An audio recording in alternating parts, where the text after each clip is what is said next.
ஆசீர்வதிக்கும் தேவன் நம்மை ஆசீர்வதிப்பாரே.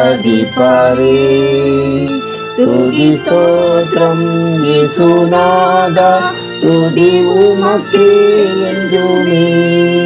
இன்று ஒரு வசனம்.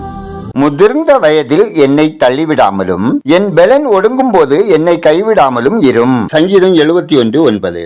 அன்புக்குரியவர்களே, முதிர்ந்த வயதாகும் போது நம்முடைய பெலன் ஒடுங்குகிறது, கண் பார்வை மங்குகிறது, சம்பாதிக்க முடிவதில்லை, மற்றவர்களை சார்ந்தே ஜீவிக்க வேண்டியது இருக்கிறது. மனுஷர் ஒருவேளை நம்மை தள்ளிவிடலாம், பிள்ளைகள் ஒருவேளை வெறுத்து விடலாம், நாம் மலை போல் சார்ந்திருக்கிறவர்கள் நம்மை பார்க்க விரும்பாமல் விலகி போய்விடலாம். ஆனால் கர்த்தர் நம்மை ஒருபோதும் கைவிட மாட்டார். சிறு வயது முதல் நம்மை கரம் பிடித்து நடத்தியவர் முதிர் வயதிலும் நம்மை கைவிடாது இருப்பார். இதுவரை சுமந்தவர் இன்னும் சுமப்பார், இன்னும் அரவணைப்பார், பாதுகாத்துக் கொள்வார். தேவ பிள்ளைகளே, முதிர் வயதிலும் ஆண்டவர் உங்களை உயிர்ப்பிப்பார். கழுகுக்கு சமானமாய் திரும்ப உங்கள் வயது வாழ வயது போல ஆகும். உங்க வயதுக்கு ஏற்ற தக்கலாக உங்க பெலனும் இருக்கும். உங்கள் பெலன் ஒடுங்கும் போது கர்த்தர் உங்களை ஒருபோதும் கைவிட மாட்டார். தேவனே, முதிர்ந்த வயதில் என்னை தள்ளிவிடாமலும் என் பெலன் ஒடுங்கும் போது என்னை கைவிடாமல் இரும் என்பது நமது ஜெபமாக இருக்கட்டும். நாம் ஜெபிப்போம். தாங்குவேன், ஏந்துவேன், சுமப்பேன் என உரைத்த பரலோக பிதாவே, ஆசீர்வதிக்கப்பட்டதான இந்த நாளுக்காய், இந்த நாளின் வசனத்துக்காய் நன்றி சொல்லுகிறோம். அப்பா, பாடுகள், துன்பங்கள், கஷ்டங்கள் மத்தியில் கடன் சுமையோடு கைவிடப்பட்ட நிலையில் வாழும் ஒவ்வொருவரையும் ஆற்றி தேற்றி சமாதானமான வாழ்க்கை வாழ இரக்கம் செய்ய ஜெபிக்கிறோம்.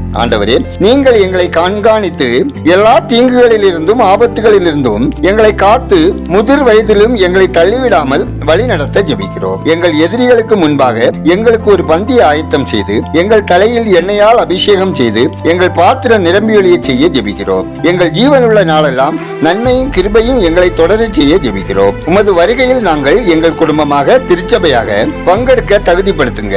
ஆண்டவரே, உங்க அன்பு பிள்ளைகள் ஒவ்வொருவரின் பிரயாசங்கள், அப்பம், தண்ணீர், போக்குவரத்து, வேலை, தொழில், வியாபாரம், விவசாயம் ஆசீர்வதிக்கப்படவும், வியாதியினால் உடல் பலவீனத்தால் வாழுகிற ஒவ்வொருவரையும் உங்க தழும்புகளால் குணப்படுத்தவும், அரசு பணி செய்கிற ஒவ்வொருவரும் உமக்கு முன்பாக உண்மையாய், நீதியாய், நேர்மையாய் நடந்து கொள்ளவும் ஜெபிக்கிறோம். ஆண்டவரே, வெளிநாடுகளில் வேலை நிமித்தமாக, படிப்பு நிமித்தமாக வாழும் ஒவ்வொரு இந்தியரும் கர்த்தருக்கு பிரியமானவர்களாக வாழவும், கையின் பிரயாசங்கள் ஆசீர்வதிக்கப்படவும், பிள்ளைகள் தேவ ஞானத்தால் ஆசீர்வாதத்தால் நிரம்பி காக்கப்படவும் ஜெபிக்கிறோம். ஆண்டவரே, எங்கள் தேசம் ஆசீர்வதிக்கப்படவும், மக்கள் கர்த்தரை அறியும் அறிவில் வளரவும், லோக்சபா தேர்தலில் கர்த்தரே தெய்வம் என்பதை உலக மக்கள் கண்டுகொள்ளவும், தமிழகத்தில் குடிசை பகுதிகளில் வெயிலினால் ஏற்படும் தீ விபத்துகளில் இருந்து மக்களை தேவன் விசேஷித்த விதமாக பாதுகாக்கவும், ஏற்காடு மலைப்பாதையில் பேருந்து விபத்தினால் பரியான குடும்பத்துக்கு ஆறுதலும் உரிய உதவியும், காயமடைந்தவர்களுக்கு காயங்கள் ஆறவும், பலவீனங்கள் மாறவும் கர்த்தருடைய கரம் கிரிய செய்ய வேண்டுமாயும், பணத்துக்காக கொலை செய்யும் கூலிப்படையினர் வாழ்வில் தேவன் குறுக்கிடும்படியும், சத்தீஸ்கர் மாநிலத்தில்